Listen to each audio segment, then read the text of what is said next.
If you cry during movies, commercials, or random moments for no clear reason, there's something happening in your brain that most people don't understand. And it's not what you think. We live in a world that treats crying like it's a problem, like it's something you should control or apologize for. People who cry easily get labeled as too sensitive, too emotional, too much. And if you're someone who tears up at the smallest things, you've probably spent your whole life wondering what's wrong with you. Why can't you just keep it together like everyone else? But here's what nobody tells you. The reason you cry easily has nothing to do with weakness. It has everything to do with how your brain processes emotion, and once you understand the psychology behind it, everything changes. Let's start with what actually happens when you cry. It's not random. It's not a flaw in your system. Crying is your body's way of releasing emotional overwhelm. When you feel something deeply, whether it's sadness, joy, frustration, or even beauty, your nervous system registers it as significant. And for some people, that registration comes with tears. It's automatic. It's not a choice. But if you're someone who cries easily, you've probably been made to feel like something's wrong with that. Maybe someone told you to toughen up. Maybe you got called dramatic or told you were overreacting. Maybe you learned to hide in bathrooms or wait until you were alone because crying in front of people felt like exposing something shameful. And over Chimi, you started believing that your tears were a problem instead of information. Here's the thing, though. People who cry easily aren't more broken than anyone else. They're more open. Their emotional system isn't buried under layers of conditioning that says feelings are dangerous. And in a world that rewards emotional shutdown, that openness gets punished. It gets labeled as weakness when really it's the opposite. So why do some people cry easily while others don't? Part of it is biological. Some people are born with a more sensitive nervous system. It's not good or bad. It's just different wiring. If you have a highly sensitive nervous system, you process stimuli more deeply. You notice things other people miss. You feel textures, sounds, emotions, and energy more intensely. And when something touches you emotionally, your body responds with tears because that's how it processes and releases intensity. But it's not just biology. It's also about what you learned growing up. If you grew up in a family where emotions were big and expressed, you might cry more easily because you never learned to suppress it. But more often, people who cry easily actually grew up in homes where emotions weren't safe, where crying was met with anger, dismissal, or discomfort. So you learned to hold everything in until the pressure became too much. And now your body releases emotion the second it feels remotely safe to do so. That's why you might cry over something small like a kind word or a sad commercial.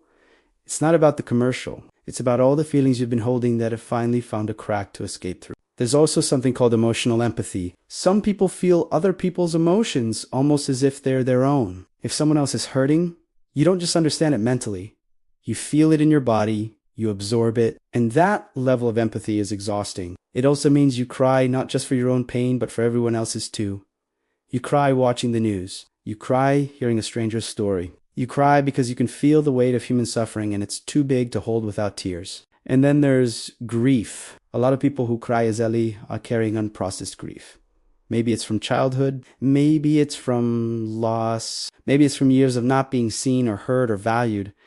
That grief doesn't go away just because you ignore it. It sits in your body waiting for any opportunity to move. So when something even slightly sad happens, it's not just about that moment.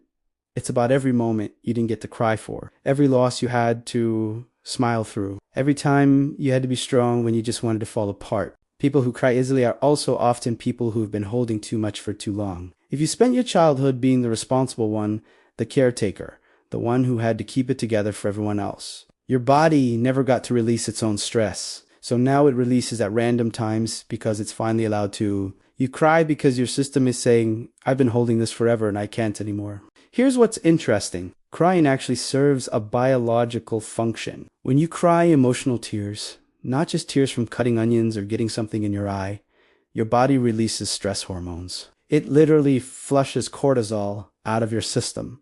So crying isn't you being weak. It's your body trying to regulate itself.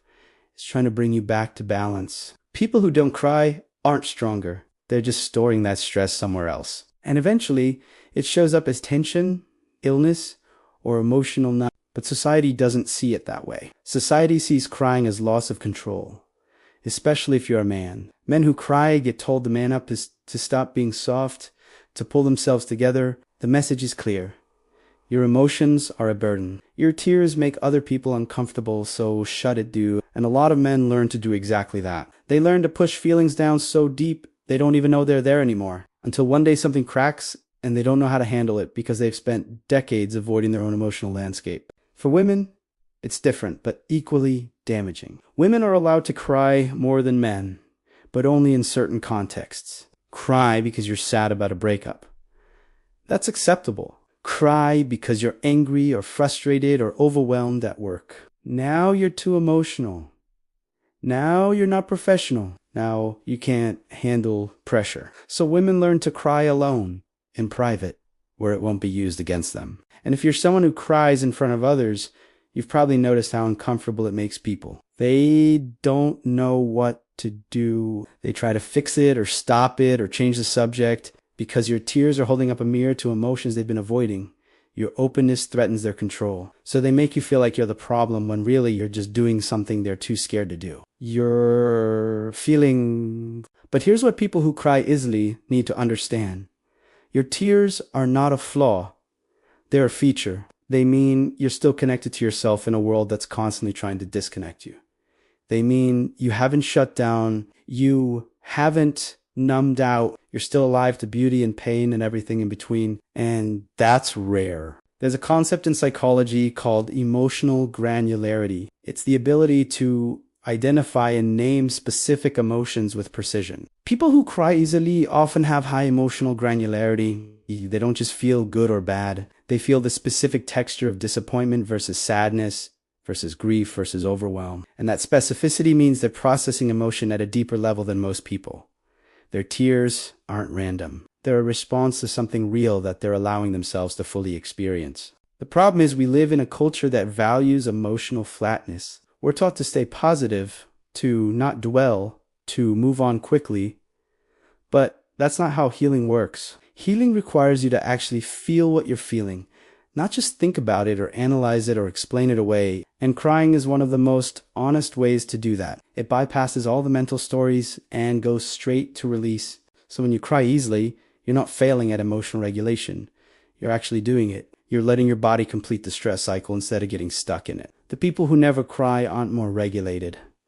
They're more repressed. And repression always has a cost. If you're someone who cries, you've probably spent a lot of time wishing you weren't, wishing you were tougher, more controlled, less affected by things. But what if, instead of trying to change it, you started seeing it for what it really is? A sign that you're deeply feeling, a sign that your empathy is intact, a sign that you're not afraid to let your body release what it needs to release. Your tears don't make you weak. They make you human. They make you someone who hasn't traded authenticity for approval. And in a world full of people who are disconnected from their own feelings, that's actually a strength. You don't need to apologize for crying. You don't need to hide it or fix it or explain it away. You just need to let it happen. Because every tear is your body's way of saying, I'm here, I'm feeling this, and I'm not going to pretend I'm not. And maybe that's the bravest thing you can do, to feel everything fully, even when the world keeps telling you not to. So the next time someone makes you feel bad for crying, remember this. You're not too sensitive. You're not too much. You're just awake in a world that's half asleep. And your tears are proof that you haven't given up on feeling. That despite everything, you're still soft, still open, still alive. If this helped, subscribe for more.